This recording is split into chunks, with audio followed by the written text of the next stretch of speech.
माझ्या विश्वबंधू भगिनीनो, मी NB Shinde sir यूट्यूबवरती आहे.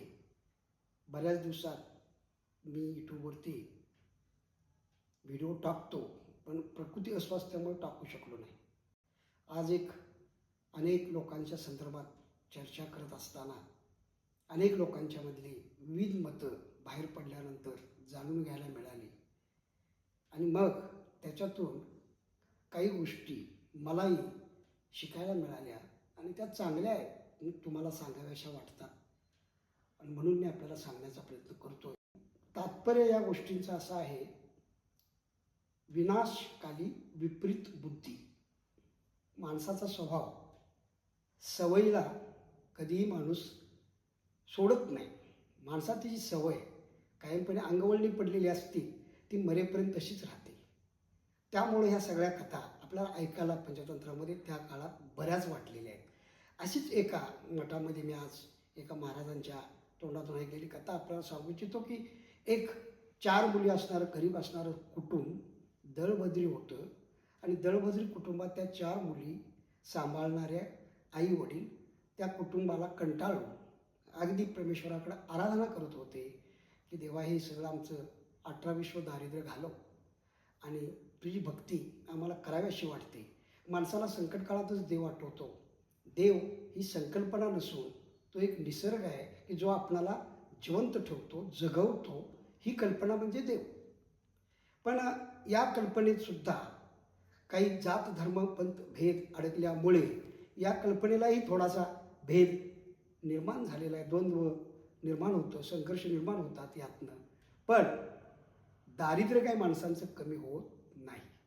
पण खरोखर ज्याची भक्ती असते अशा भक्ताला ही निसर्गातली देवशक्ती पावते. ती बाई अशी कंटाळून संसाराला अगदी शेवटच्या टोकाला जाते तेव्हा एका वरती झाडाच्या खाली उभा राहिल्यानंतर त्या झाडावर असणारा एक पक्षी आणि त्या पक्षाचं एक पंख तिच्या समोर पडतं. ते पंख घेते आणि ते जड लागायला लागतं ते पंख पक्षाचं, म्हणून ती सोनाराला दाखवायला जाते. सोनार त्या पंखाचा स्पर्श करताच म्हणतो, हे सोन्याचं आहे. बेस्टच गोष्ट आहे, माझं देवानं ऐकलं, मला हे घ्या, मोडून करा याची आणि पैसे द्या, माझं कुटुंबाला आणि चरित्रार्थ आमच्या कुटुंबाचा चालवायचं आहे. ठीक आहे म्हटला. आणि मग त्या पंखातनं मिळालेलं सोनं आणि सोन्याचा असणारा भाव त्याप्रमाणे त्या कुटुंबाच्या त्या बाईला सोनारानं दिला. मग असं रोज एक पक्षी त्या झाडाखाली ते पंख त्या बाईला देत होता. ती बाई ते पंख सोनाला देत होती, उदरनिर्वाह चालवत होती, सगळी आपली गरजा भागवत होती आणि खूप श्रीमंती तिला प्राप्त झाल्यानंतर असं वाटलं की हा रोज एक पक्षी मला सोन्याचा पंख देतोय, ह्या पक्षालाच आपण मारूया आणि त्याचे सगळे कंक काढून एकदम सोन्याचा मोठा गट्टा करूया आणि जगावर राज्य करण्याचं सामर्थ्य प्राप्त करूया. आणि मग ती त्या पक्षाला पकडायला जाते आणि पक्षाला ती पकडते.